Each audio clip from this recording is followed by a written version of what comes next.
کچھ لوگ ایسے ہوتے ہیں جو ہمیں لوگوں کے خلاف کر کے خود انہی لوگوں کے ساتھ دوستیاں پال لیتے ہیں۔ اگر آپ اچھی اور میٹھی گفتگو نہیں جانتے تو چپ رہنا جانیے، کیوں نہ کہ چپ رہنا بھی اتنا ہی بڑا کام ہے جتنا کہ بولنا۔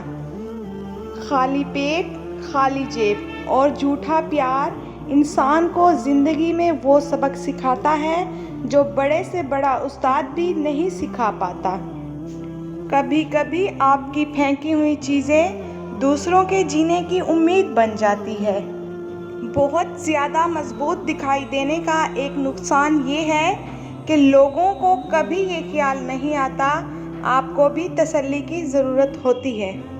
خبردار، کسی احمق کی دوستی اختیار نہ کرنا کہ تمہیں فائدہ بھی پہنچانا چاہے گا تو وہ نقصان پہنچا دے گا۔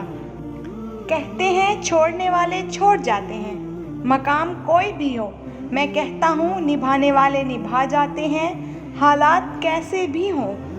جو جتنا اچھا بولتا ہے دنیا اس کی ہوتی ہے، لیکن پھر اس کی آخرت نہیں ہوتی۔ کپڑے انسان کے جسم کو ڈھانپتے ہیں اور گفتگو اس کی شخصیت کو۔ زندگی مسلسل جدوجہد اور جستجو کا نام ہے، کیوں نہ کہ اللہ ہر پرندے کو رزق دیتا ہے مگر اس کے گھونسلے میں رزق نہیں ڈالتا۔ حضرت عثمان غنی رضی اللہ تعالیٰ عنہ فرماتے ہیں، نعمت کا نامناسب جگہ خرچ کیا جانا ناشکری ہے۔